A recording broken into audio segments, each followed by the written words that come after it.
तो हम आज शुरू कर रहे हैं डी ब्लॉक के एनसीईआरटी के क्वेश्चन आंसर्स। कुछ हमने कर लिए हैं और हाँ जी सर एफ ब्लॉक नहीं सिलेबस में? एफ ब्लॉक नहीं है सिलेबस में बेटा।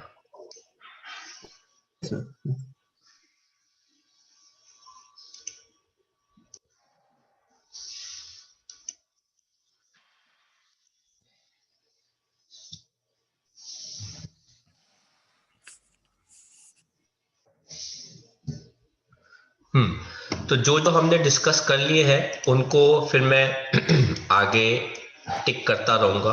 वो आपको पहले के जो मेरे रिकॉर्डेड लेक्चर्स है उसी में मिल जाएंगे, क्योंकि डीएनएफ मैंने बहुत पहले अपलोड कर दिया था क्वेश्चन आंसर्स के साथ।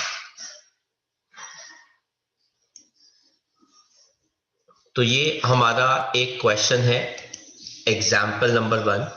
कहता है on what ground you can say कि स्कैंडियम 21 एक ट्रांजिशन मेटल है, क्योंकि इसके पास इनकम्प्लीटली फिल्ड डी ऑर्बिटल है, ठीक है। और जिंक जो है वो 30 वो नहीं है ट्रांजिशन मेटल, क्योंकि इसका डी ऑर्बिटल फुली फिल्ड है and do not show variable oxidation state. Scandium भी शो नहीं करता नहीं है, पर इसके पास डी ऑर्बिटल तो इनकम्प्लीटली फिल्ड है ना, है ना। तो मतलब प्राइमरी कंडीशन डी हाँ, D orbital orbital incompletely field है उसका। ये है मेन कंडीशन उसकी कि पार्शियली फिल्ड डी ऑर्बिटल होना चाहिए, या कोई भी ऐसा ऑक्सीडेशन स्टेट जिसके अंदर डी ऑर्बिटल इनकम्प्लीटली फिल्ड हो या डी ऑर्बिटल्स के इलेक्ट्रॉन पार्टिसिपेट करें। लेकिन जिंक के केस में डी ऑर्बिटल फुली फिल्ड रहता है और ना ही उसमें किसी भी ऑक्सीडेशन स्टेट के अंदर डी ऑर्बिटल पार्शियली फिल्ड रहता है। समझ में आया? Yes sir. हटा दो इसको बेटा।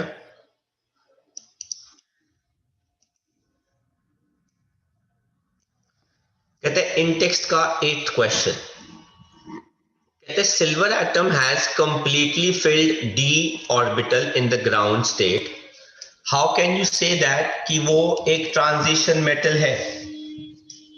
तो क्या रीजन? +2 ऑक्सीडेशन में 3d9 होता है, तो अनपेयर्ड इलेक्ट्रॉन होता है उसमें इनकम्प्लीट। Very good. तो सिल्वर का जो Ag+2 स्टेट होता है उसके अंदर वो 3d9 है और डी ऑर्बिटल जो है वो क्या है? इनकम्प्लीटली फिल्ड है। ठीक है बेटा।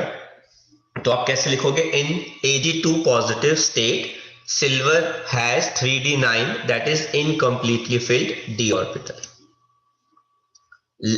हो गया बेटा इसका आंसर कि लिखवाऊं मैं इसका आंसर? 1 मिनट। हाँ,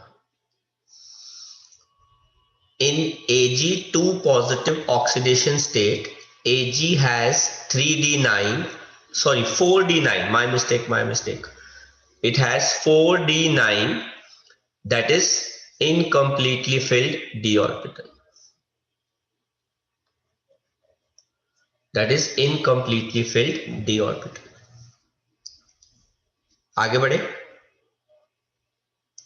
यस सर।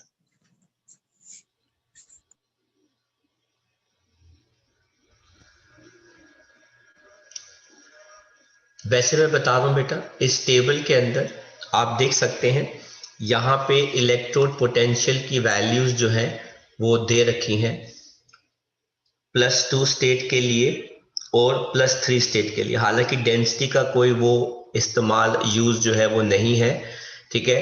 रेडियस भी ऐसा कुछ खास यूज नहीं होता। इलेक्ट्रॉनिक कॉन्फ़िगरेशन में +1 +2 +3 के स्टेट के अंदर उनकी कॉन्फ़िगरेशन जो है वो दे रखी है। तो मैंने उसको एक टेबल जो था वो आपको ड्रॉ करवाया था, जो है ना, उसी में से ही सारी इंफॉर्मेशन जो है वो जो नीडफुल है वो आपको मिल जाएगा उसी के अंदर।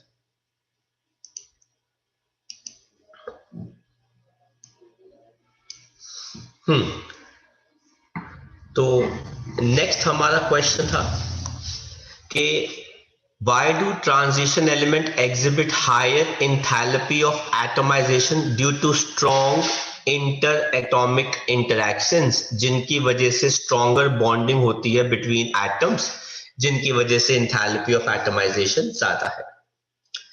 कहता है इन द सीरीज स्कैंडियम 21 से लेके जिंक 30 इंथैल्पी ऑफ एटमाइज्ड जिंक की सबसे कम है 126 किलो जूल. क्यों भाई, कोई बता सकता है इसका आंसर क्या था? क्योंकि उसके पास बिल्कुल भी अनपेयर्ड इलेक्ट्रॉन्स नहीं है जिससे उसके इंटरएटॉमिक इंटरेक्शन. हाँ, क्योंकि उसका डी ऑर्बिटल फुली फिल्ड है. Due to fully filled 3d10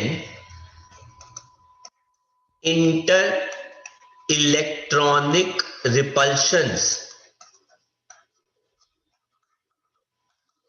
are high. Hence, bonding between atoms is weak, जिस वजह से उसकी इंथैल्पी ऑफ एटमाइजेशन कम है. All okay? Yes sir. आगे बढ़े. Yes sir.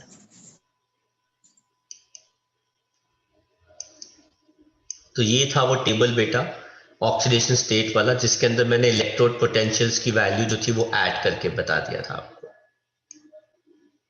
हटा दो बेटा ये सारा. हाँ सर. कहते हैं name a transition element which does not exhibit variable of, मतलब ट्रांजिशन स्टेट भी होना चाहिए, ट्रांजिशन एलिमेंट भी होना चाहिए और वेरिएबल स्टेट नहीं है, ये भी कंडीशन है. जल्दबाजी में बच्चे जिंक लिख के आ जाते हैं, वो गलत है. तो answer is scandium does not show variable oxidation state. किसी के पास बेटा एनसीईआरटी बुक पास ही पड़ी है? कोई बता सकता है कि यहाँ पे कौन सा क्वेश्चन था?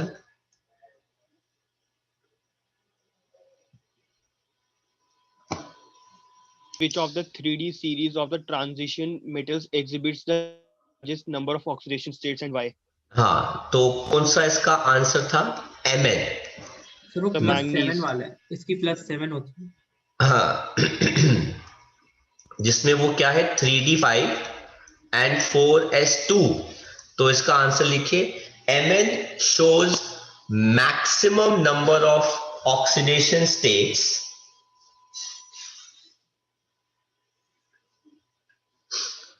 Mn shows maximum number of oxidation states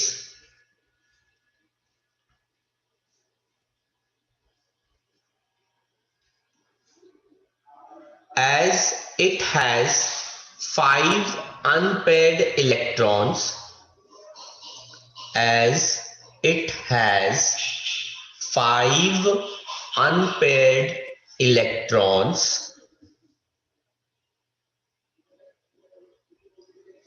as it has 5 unpaired electrons and participation of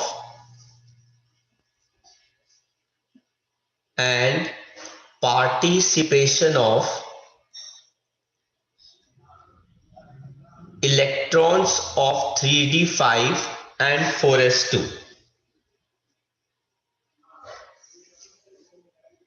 and participation of electrons of 3d5 and 4s2.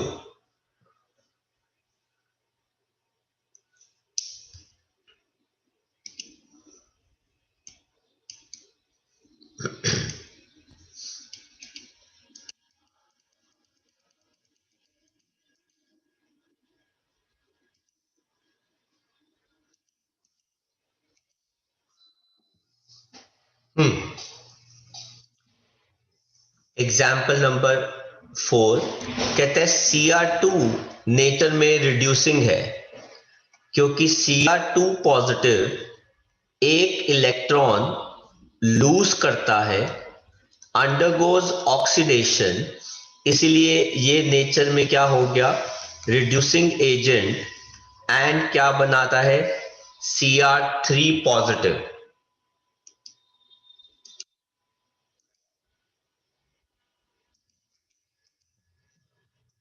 है ना। और Cr3 पॉजिटिव जो होता है वो 3d3 होता है, क्योंकि 3d3 में T2G3 हाफ फिल्ड होता है। कहते हैं whereas Mn3 positive is oxidising,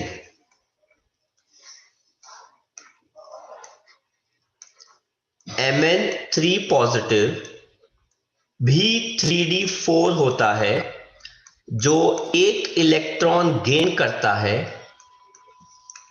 और क्या बनाता है, Mn2 पॉजिटिव। तो ये प्रोसेस क्या हो गया, reduction, and it becomes oxidising in nature, and ये क्या बन गया, 3d5 हाफ फिल्ड स्टेबल, मतलब T2G3 Eg2 half filled stable, और है दोनों की 3d4 कॉन्फ़िगरेशन। ठीक है। 8 ऐसे रिएक्शन जरूर लिखना बेटा। 4 कहता है इलेक्ट्रोड पोटेंशियल कॉपर का पॉजिटिव है, what is the possible reason, due to low कौन सी enthalpy, hydration enthalpy, which cannot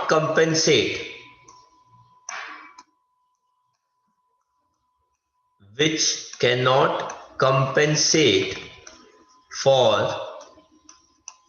sum of IE1 plus IE2। तो जो IE1 और IE2 का सम होता है उसको वो कंपेंसेट नहीं कर पाती, इसलिए इसकी हाइड्रेशन एंथैल्पी लो होती है, इसलिए कॉपर जो है वो 2 इलेक्ट्रॉन्स लूज करना प्रेफर नहीं करता। सर मतलब जब ये वाटर में जाएगा तो जो एनर्जी रिलीज होगी वो कम होगी, वो कम होगी। हाँ, मैं जो लगा चुका हूं, इन्वेस्टमेंट कर चुका हूं एनर्जी का, वो ज्यादा है एज कंपेयर टू जो मुझे रिटर्न मिल रहा है वो कम है।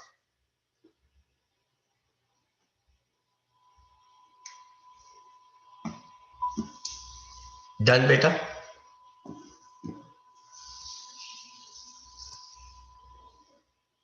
आगे बढ़े। Yes sir. हटा दो बेटा ये सब। एक सेकंड सर। हाँ हाँ हाँ, कर लो बेटा को। तो आगे बढ़ते हैं।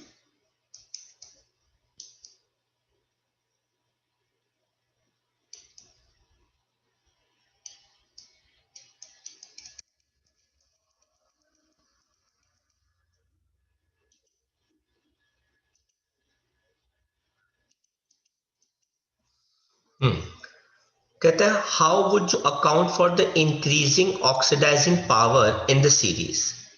वैनेडियम का ऑक्सीडेशन स्टेट बेटा कितना हो रहा है, +5। क्रोमियम का कितना हो रहा है, +6। Mn का कितना हो रहा है, +7। कहता है it is due to the increasing stability of the lower species to which they are reduce. अब इसको हम ऐसे भी लिख सकते हैं, since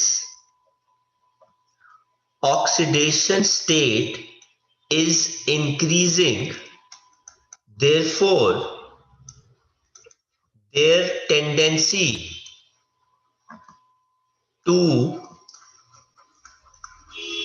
further lose electron decreases and to gain electron increases, hence its oxidising power, मतलब दूसरों को ऑक्सीडाइज करने की power, hence its oxidising power increases.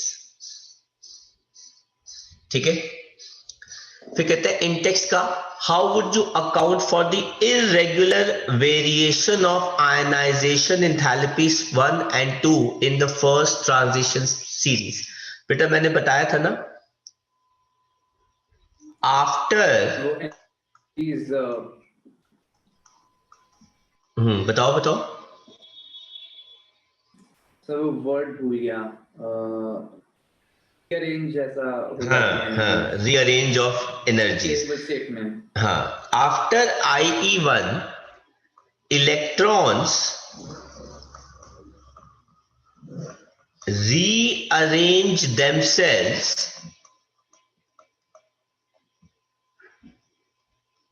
in n-1d and ns orbital Sir. for stable configuration. Therefore, this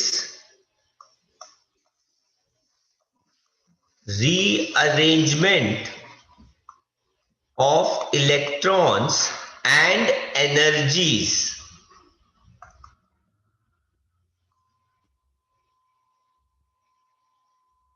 shows irregular variation of sum of IE1 plus IE2. तो rearrangement of electrons and rearrangement of energies, ये दोनों word आने जरूरी हैं बच्चे इस answer के अंदर। कर लीजिए कॉपी बेटा। तो आगे बात करते हैं नेक्स्ट क्वेश्चन आंसर्स की।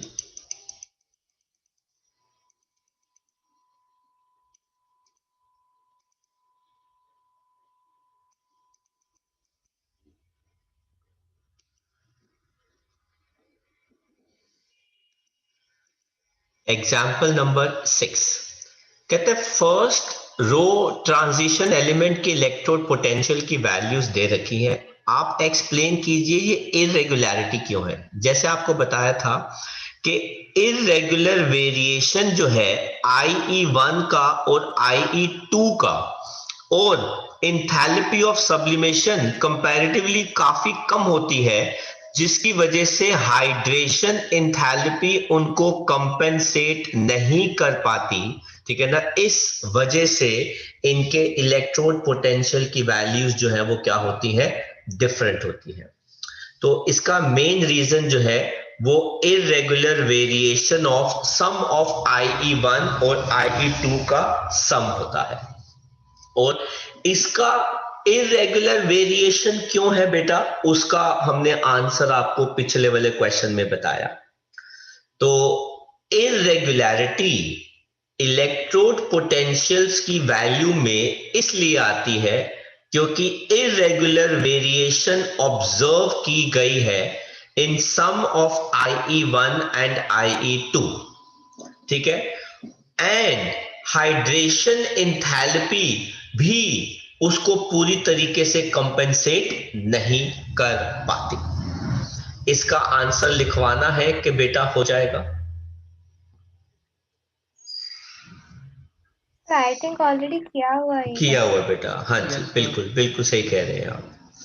एग्जाम्पल नंबर 7 कहता है इलेक्ट्रोड पोटेंशियल वैल्यू इस कपल की ज्यादा पॉजिटिव है एज कंपेयर टू Cr3 से Cr2 पॉजिटिव की और Fe3 से Fe2 पॉजिटिव की। बेटा वो इस वजह से है क्योंकि Mn2 पॉजिटिव में वो 3d5 है, हाफ फिल्ड स्टेबल ऑर्बिटल से आप क्यों तीसरा इलेक्ट्रॉन रिमूव करवा रहे हैं। एक तो IE3 Mn की, Mn IE3 is very high, ठीक है, and its hydration enthalpy cannot compensate। और बाकी केसेस में कहानी अलग है। क्रोमियम तो वैसे भी 3 पॉजिटिव में ज्यादा स्टेबल है क्योंकि वो 3d3 है, और Fe के अंदर भी +2 स्टेट ज्यादा स्टेबल होता है 3d6 as compare to 3d5।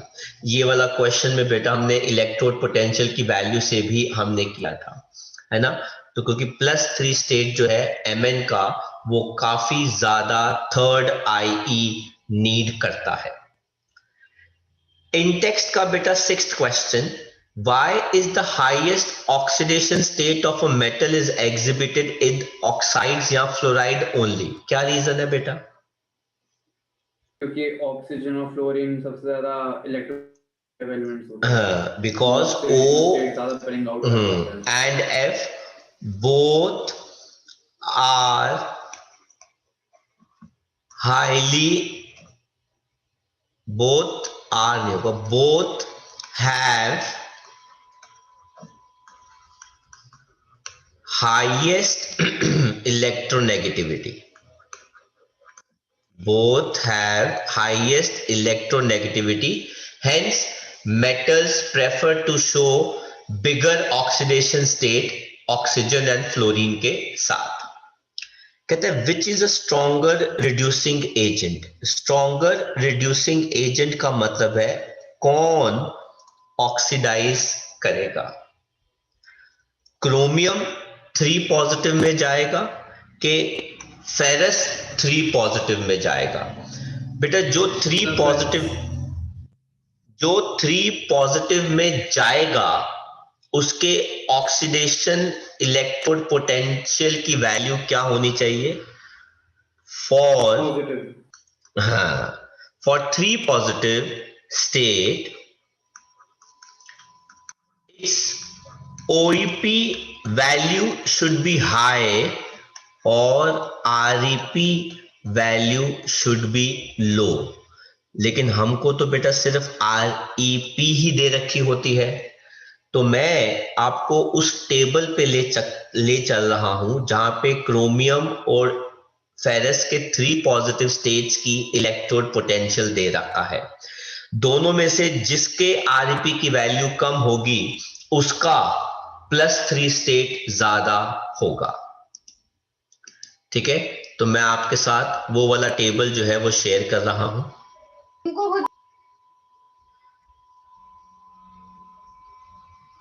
Sir ये याद करनी पड़ेगी हमें सारी नहीं वैल्यू? नहीं बेटा, कोई भी इलेक्ट्रोड पोटेंशियल की वैल्यू आपको नहीं याद करनी।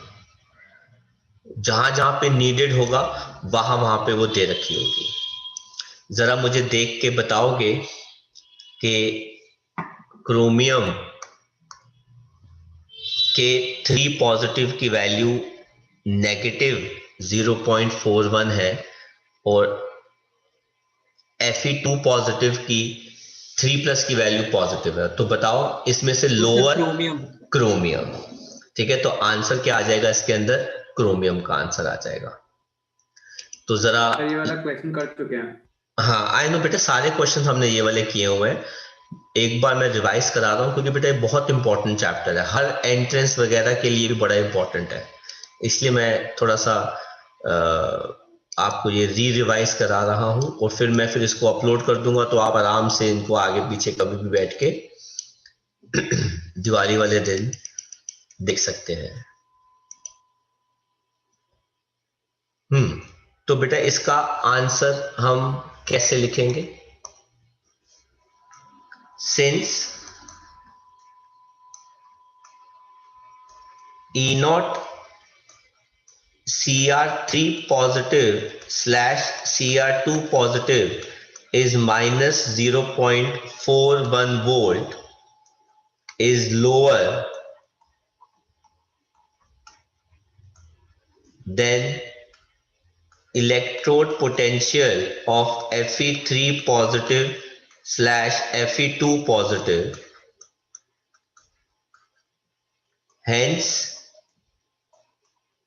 Cr2 positive is a stronger reducing agent। तो ये आपको इसका आंसर जो है वो बताना है। ये कॉपी कर लो। Yes sir.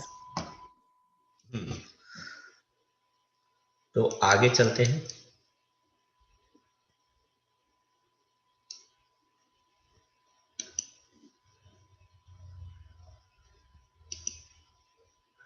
तो ये भी बेटा हमने क्वेश्चंस कर लिए थे कि हमको मैग्नेटिक मोमेंट निकालना है एक ऐसे एलिमेंट का जिसका एटॉमिक नंबर 25 है।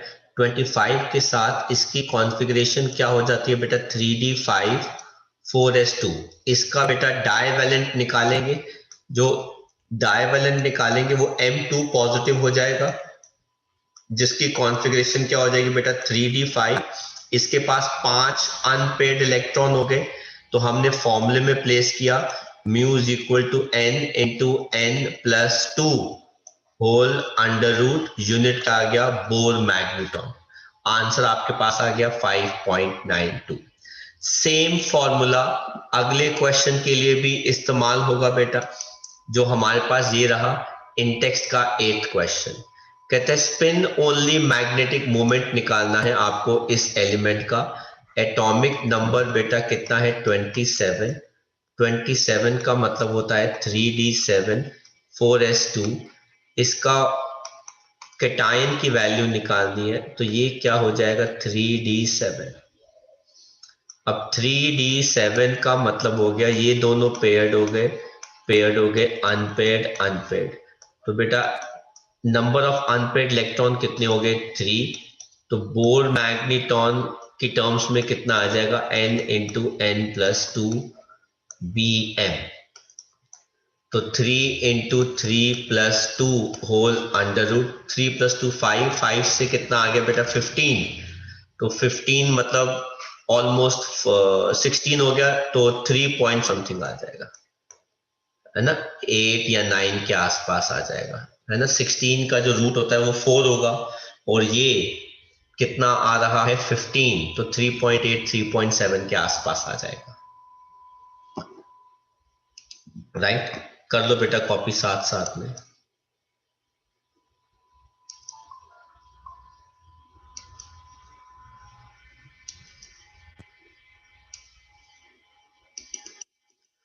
हटा दो बेटा ये सारे आंसर्स। कहता है what is meant by disproportionation of an oxidation state, give an example. तो डिसप्रपोर्शनेशन क्या होता है, जब एक एलिमेंट का particular oxidation state electron lose भी करता है और गेन भी करता है, तो वो डिसप्रपोर्शनेशन जाता है। जैसे मैंगनीज का +6 डिसप्रपोर्शनेशन शो करता है, ठीक है, और क्रोमियम का 5 जो है वो डिसप्रपोर्शनेशन शो करता है। तो यहाँ पे आप देख सकते हैं मैंगनीज का +6 क्या बना रहा है +7। इसको आप ऐसे लिख सकते हैं MnO4 2-, इसको कहते हैं मैंगनेट आयन, मैंगनेट आयन, ठीक है। ये एसिडिक मीडियम के अंदर डिसप्रपोर्शनेट करके पर मैंगनेट बना रहा है, साथ में MnO2।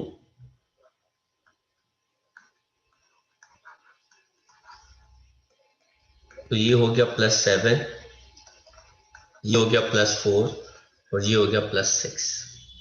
कहता है explain why copper positive ion is not stable in aqueous solution. क्यों भाई, due to low hydration enthalpy, ठीक है।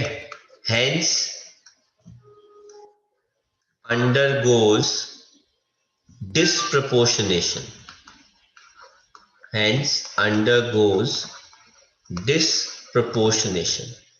तो कॉपर पॉजिटिव एक्वस अगर डिसप्रपोर्शनेशन शो करेगा, तो वो कॉपर 2 पॉजिटिव बनाएगा एक्वस, साथ में बनाएगा कॉपर सॉलिड। कर लो बेटा कॉपी फटाफट। आगे का ये वाला पार्ट इस साल कोर्स में नहीं है, तो आप देख सकते हैं कि इंटेक्स्ट का 9 और एग्जाम्पल का 9 दोनों के यहां तक हमारे कोर्स में है। अब हम चलते हैं एक्सरसाइज पे। आई होप किसी को कराया तो नहीं ना ये डाइक्रोमेट और KMnO4 आयंस। हालांकि they were suppose to be most important topic और हर बार इनकी प्रिपरेशन आती थी, बट इस साल उन्होंने कट करवा दिया।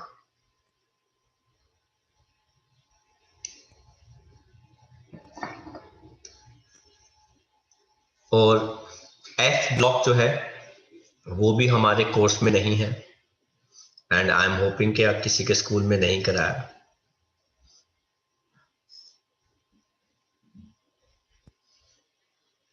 तो शायद इसका पार्ट कराया है, इसका लैंथेनॉइड्स कराया था एफ ब्लॉक का। हाँ जी भाई, एक्सरसाइज का फर्स्ट क्वेश्चन, ठीक है, क्या कह रहे हैं? Write down the configuration of the following. Chromium 3 बेटा कितना हो जाएगा 3d3। कॉपर पॉजिटिव कितना आ जाएगा बेटा 3d10। कोबाल्ट +2 बेटा कितना आ जाएगा 3d7। Mn+2 बेटा कितना आ जाएगा 3d5। इसके बाद आपको कोई भी नहीं करना, ये सब लैंथेनाइड्स वगैरह के हैं। कहते हैं वाई Mn2 पॉजिटिव कंपाउंड ज्यादा स्टेबल होते हैं Fe2 पॉजिटिव से।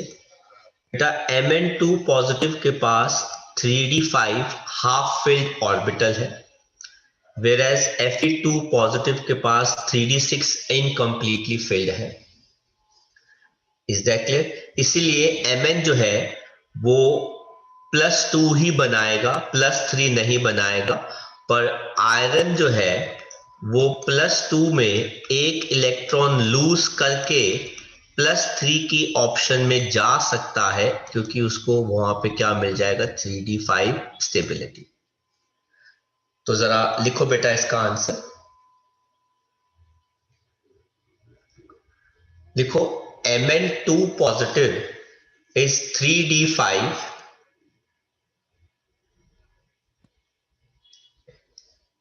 Mn2 positive is 3d5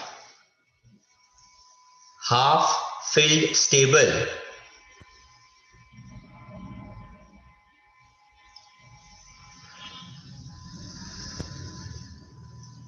hence will not prefer to get oxidized to form Mn3 positive state. Hence will not prefer to get oxidized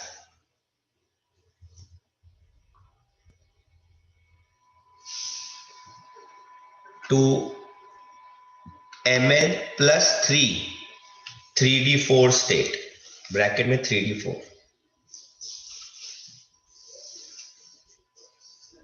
Mn+3 bracket में 3d4 state.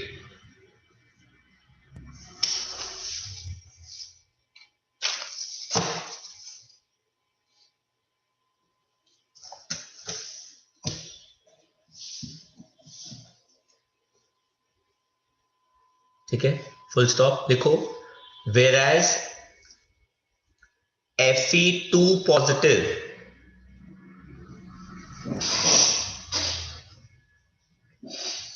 is 3d6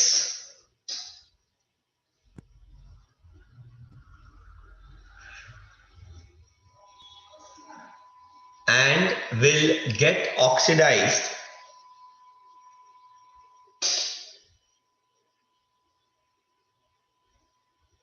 to form Fe3 positive 3d5.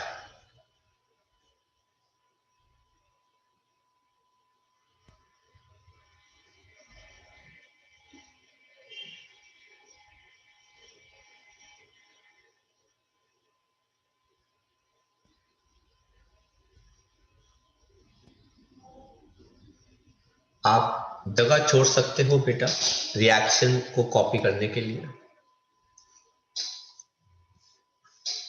Question number 3 कहता है explain करके बताओ कि +2 state ज्यादा stable होना शुरू हो जाता है first half of the transition elements के अंदर with increase in atomic number. क्यों? Due to half filled stability of 3d5। जैसे जैसे आप लेफ्ट टू राइट मूव करते रहते हो, D orbital half filled stable होने लग जाता है, इसीलिए ऑक्सीडेशन स्टेट +2 रह जाता है, क्योंकि इलेक्ट्रॉन सिर्फ 4s से रिमूव होते हैं। इसका आंसर लिखवाऊं बेटा कि हो जाएगा? हो जाए।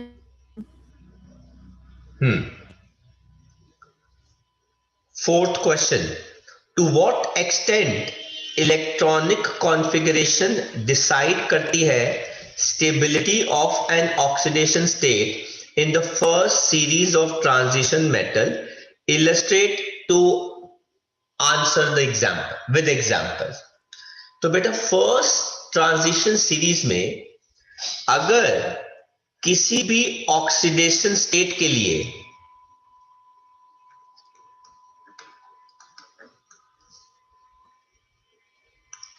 n-d orbital electronic configuration stable है, या फिर हाइड्रेशन एंथैल्पी ज्यादा है,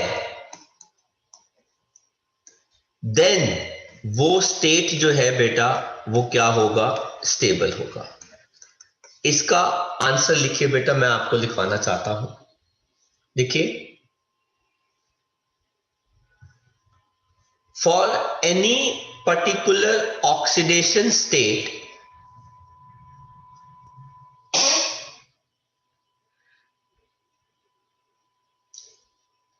for any particular oxidation state, if EC is stable, if EC is stable,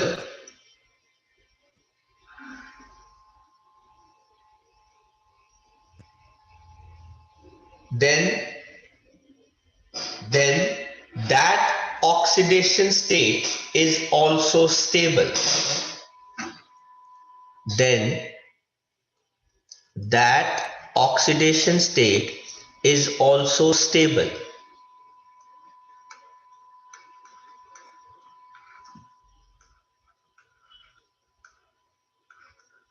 For example, chromium 3 positive,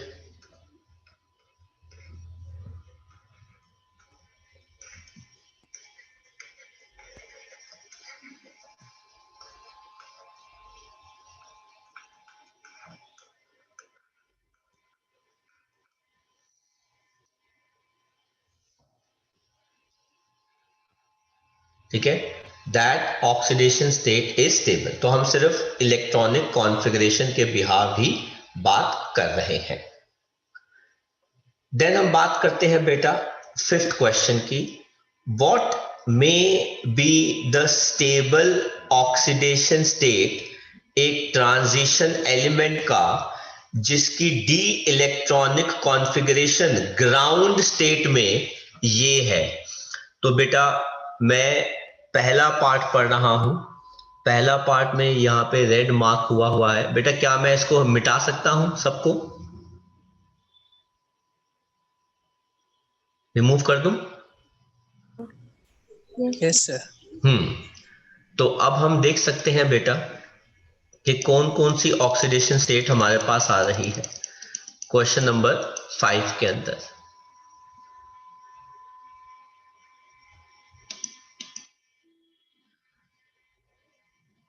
कहते हैं अगर किसी एलिमेंट की हम बात कर रहे हैं बेटा इसकी, तो इसके लिए 3d3 और 4s2 है, तो क्या कोई बता सकता है कि इस एलिमेंट के लिए कौन कौन से ऑक्सीडेशन स्टेट स्टेबल होंगे? सबसे पहले तो बेटा कौन सा होगा? +2 और 3 तो नहीं होगा बेटा, 3 नहीं हो सकता, 4 भी नहीं हो सकता, और ज्यादा जो होगा वो कौन हो जाएगा बेटा? 5। हाँ, अच्छा, दूसरा जो है बेटा वो कौन है, 3d5 एंड 4s2। अब ये तो हम जानते हैं कि कौन मैंगनीज है, इसके लिए भी +2 बहुत स्टेबल है, ठीक है, और +7 इसके लिए +7 बहुत स्टेबल है, और इसके लिए 2 और 2 +4 भी बहुत स्टेबल है, और +7 भी स्टेबल है। सर +4 क्यों बोला आपने, क्योंकि बेटा उसमें वो 3d3 हो जाएगा ना, इस वजह से। दूसरा देखते हैं 3d8, तो 3d8 है और 4s2 है, तो इसके लिए एक तो कौन सा हो गया, +2 स्टेट, ठीक है, और इसके लिए कौन सा हो जाएगा, +5, है ना, क्योंकि उसमें 3d5 हो जाएगा, हाफ फिल्ड हो जाएगा, ठीक है। अच्छा 6 भी देख सकते हैं, +5 में तो उसने 5 इलेक्ट्रॉन लूज कर दिए, है ना, तो +4 भी हो सकता है। एक मिनट, 2 गए, 6 इलेक्ट्रॉन बना, 2 और 2, हाँ, +4 भी इसके लिए आ सकता है, क्योंकि उसमें ये 3d6 हो जाएगा, +4 में ये 3d6 हो जाएगा, और +5 में ये क्या हो जाएगा, 3d5। आखिरी है बेटा 3d4। बेटा हालांकि 3d4 कोई भी स्टेट नहीं होता, इसके अंदर जो एलिमेंट होता है ना वो बेटा क्या होता है, 3d5 4s1, क्योंकि ये क्रोमियम है, तो इसके पास कौन कौन सा स्टेट आता है, +2 एंड +3, और कौन सा आता है बेटा, +6, लेकिन सब में से +3 सबसे ज्यादा स्टेबल होता है, ठीक है। क्वेश्चन नंबर 6, ये अच्छा क्वेश्चन है, कहते हैं name the oxo metal anion first transition series के जिसके अंदर मेटल का ऑक्सीडेशन नंबर ग्रुप नंबर से मैच करता है, VO, अच्छा एनायन बताना है, नहीं बेटा, ऑक्सो मेटल एनायन Cr2O7 2-, इसका कितना है 6, और ग्रुप भी कितना है 6। दूसरा हमारे पास जो आता है बेटा वो है MnO4-, तो इनके जो ऑक्सीडेशन स्टेट है वही इनके ग्रुप भी है, इसका ग्रुप भी 6 है, और इस वाले का ग्रुप जो है वो क्या है, 7 है। ये हमारे कोर्स का पार्ट नहीं है, ठीक है। सर वैनेडियम का होता है, वैनेडियम का उन्होंने बेटा एनायन पूछा एक्चुअली में, तो वैनेडियम का कोई एनायन नहीं आता, कैटायन है, VO2 पॉजिटिव, इसलिए मैंने वो कट कर दिया। Okay sir. 8th question, what are the characteristics of transition metals and why are they called transition metals, ठीक है, तो जरा लिखिए बेटा इसका डेफिनेशन और इसके कैरेक्टरिस्टिक्स लिखो। Elements with incompletely filled, sir एक बार रिपीट कर सकते हैं? element with incompletely filled n-1 d orbital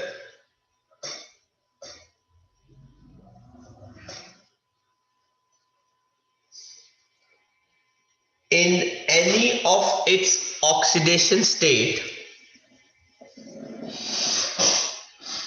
in any of its oxidation state,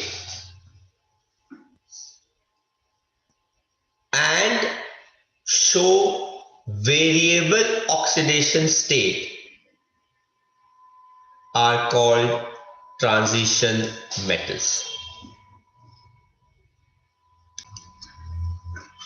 कहते हैं which d block elements may not be regarded as transition metal, zinc, cadmium और mercury। Sir क्यों, देखो they are not considered as transition metals. They are not considered as transition metals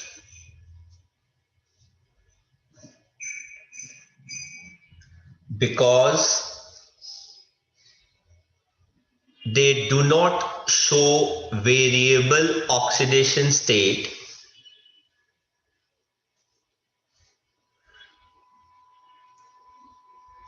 They do not show variable oxidation state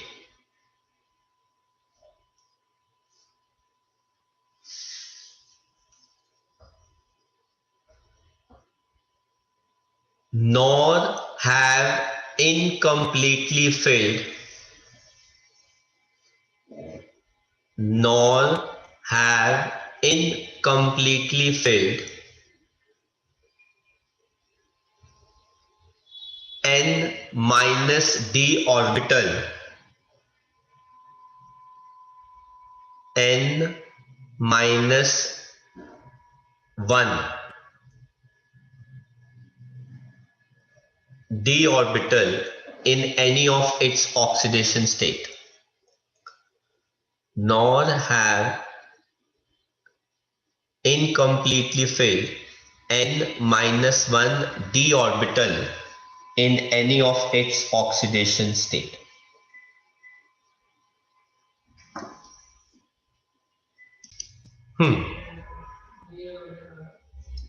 question number 9 कहता है, in what way electronic configuration transition elements का differ करता है बेटा non transition से।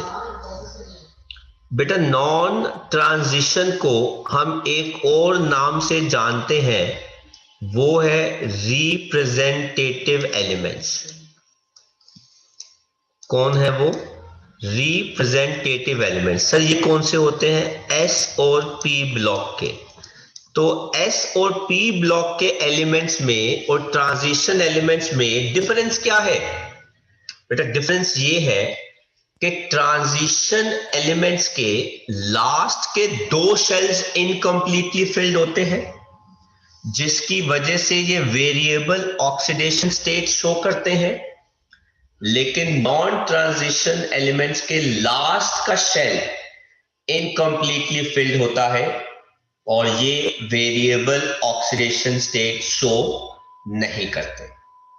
तो जरा लिखो बेटा 9th का आंसर लिखो, transition element have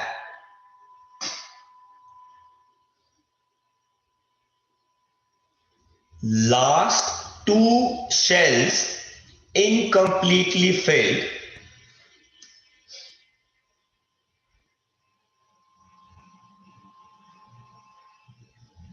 non-transition elements have last 2 shells incompletely filled non-transition transition sorry transition elements have last 2 shells incompletely filled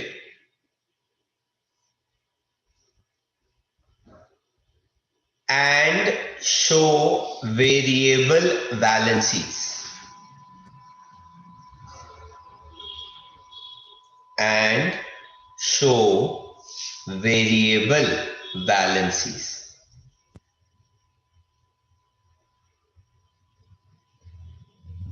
full stop। Valency word हटा के बेटा ऑक्सीडेशन स्टेट कर दो, and show variable oxidation state, full stop. देखो whereas non transition elements और representative elements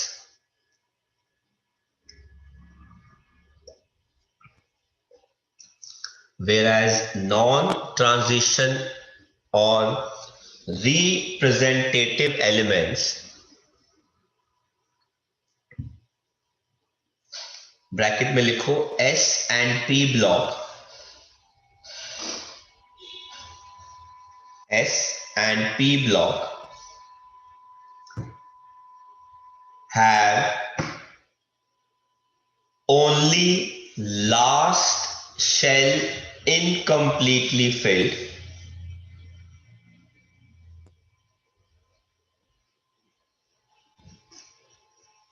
have only last shell incompletely filled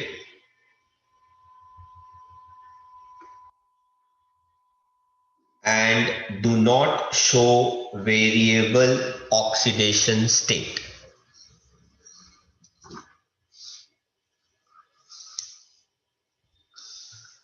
And do not show variable oxidation state.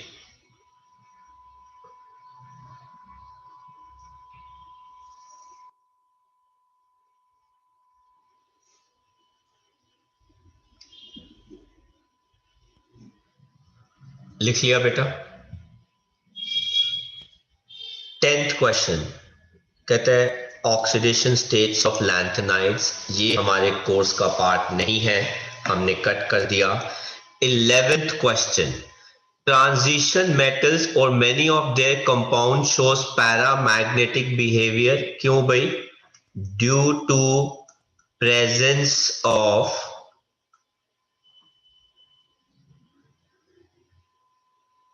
Presence की spelling क्या होती है? PRESCEN। Presence की spelling बताओ बच्चों। सी, हाँ जी, सी बीच में नहीं है। अच्छा, SENCE, presence of unpaired electron.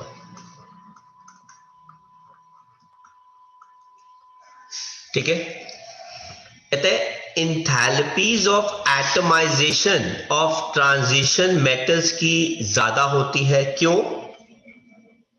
Due to strong inter electronic interactions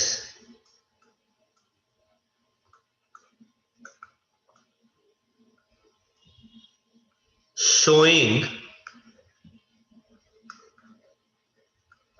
strong metallic bonding.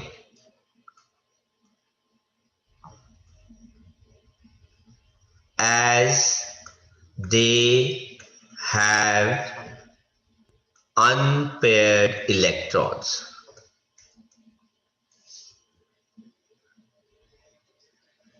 ये सेकंड पार्ट का आंसर हो गया। थर्ड पार्ट कहता है transition elements generally coloured compounds बनाते हैं। तो ये कॉपी कर लो और थर्ड का आंसर मैं आपको लिखवाऊंगा। तो मैं हटा रहा हूं बेटा ये सारा।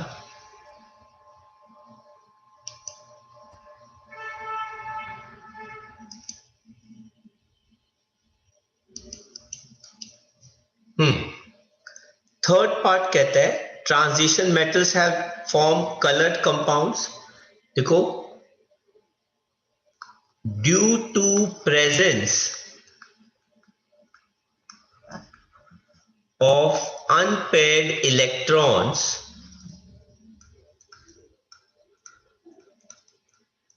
which show DD transition.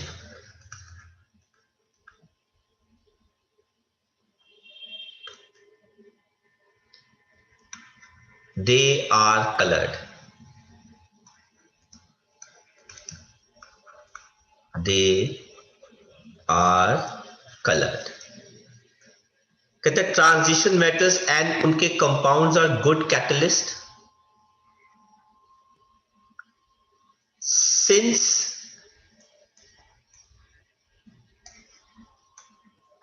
They show variable oxidation state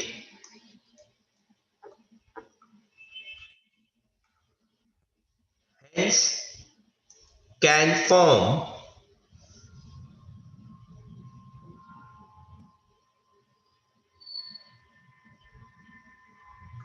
variable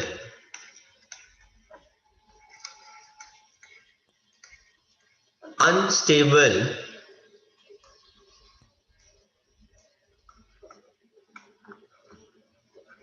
intermediates, therefore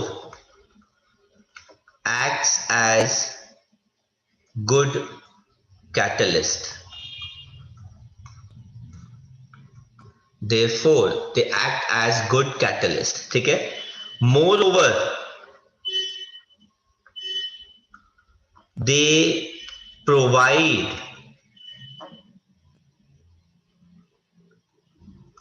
their own surface for reaction to occur.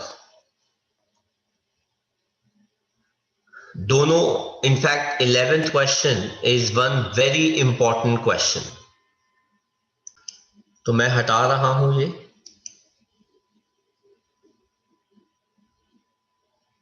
आगे बढ़ रहे हैं हम.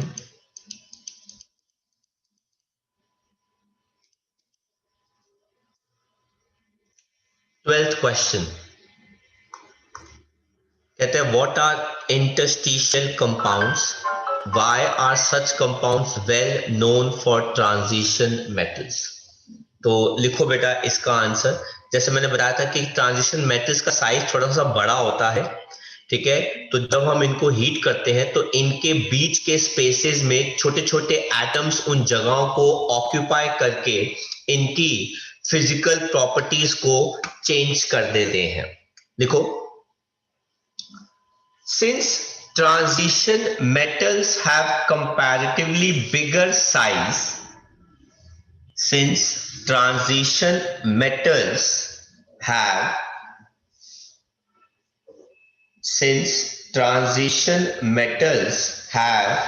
comparatively bigger size,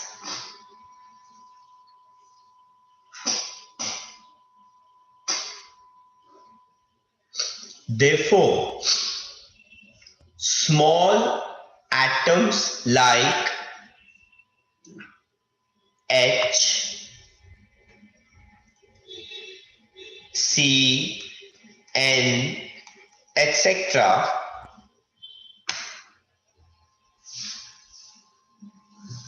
occupies these empty or empty spaces, occupies these empty spaces or interstitial sites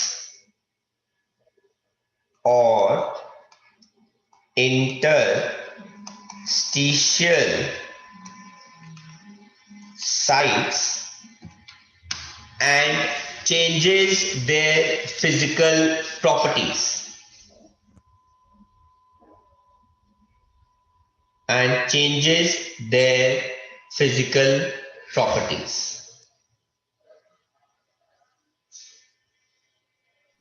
sir हाँ जी. Sir interstitial compounds के examples है ना? नहीं बेटा, एलॉयज में थोड़ा सा डिफरेंस होता है.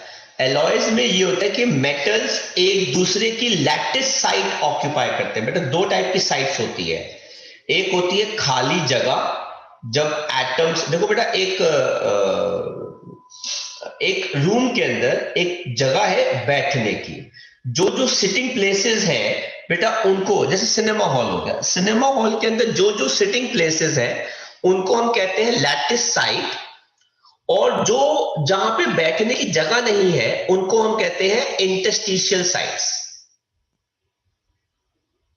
आया लॉजिक समझ में?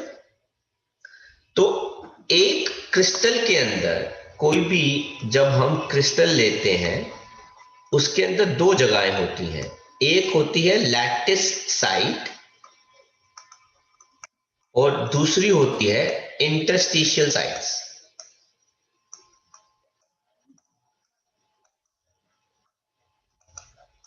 लैटिस साइट पे बेटा एटम और आयंस आते हैं, इसके एम्प्टी स्पेसेस होते हैं इनके बीच में।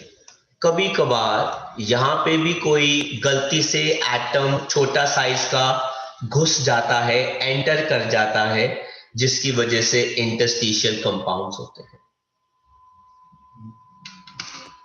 समझ में आया? तो क्रिस्टल में जो क्रिस्टल बना हुआ होता है उसमें कर देते हैं अपने आप को दूसरे ओरिजिनल उसके साथ। जैसे सबसे बढ़िया क्रिस्टल है बेटा डायमंड है। क्रिस्टल का पार्ट बन जैसे डायमंड है, डायमंड के अंदर जहां पे कार्बन है बेटा वहां पे कार्बन ही आ सकता है और कोई नहीं आ सकता। लेकिन उसकी खाली जगह में अगर कोई और छोटा सा एटम आ जाएगा तो वो डायमंड इम्प्योर हो जाएगा, इतना अच्छा क्वालिटी का नहीं रहेगा, वो सस्ता हो जाएगा। जैसे ब्रास है, ब्रॉन्ज है, ये बेटा एलॉयज है। क्यों? क्योंकि ब्रास में जहां जहां कॉपर आना चाहिए वहां कभी कभार जिंक आ जाता है, जहां जिंक आना चाहिए वहां पे कॉपर आ जाता है ना? तो ये एलॉयज होते हैं। इंटरस्टिशियल्स में क्या होता है कि वो सिर्फ खाली जगह ऑक्यूपाई करते हैं, लैटिस साइड पे नहीं आ सकते, या आते बहुत कम है। समझ में आया? सर आप एक बार इसी एनसीईआरटी बुक फर्स्ट या सेकंड पेज पे जा सकते हैं? डीएनएस ब्लॉक एक क्या मिनट। करते हैं?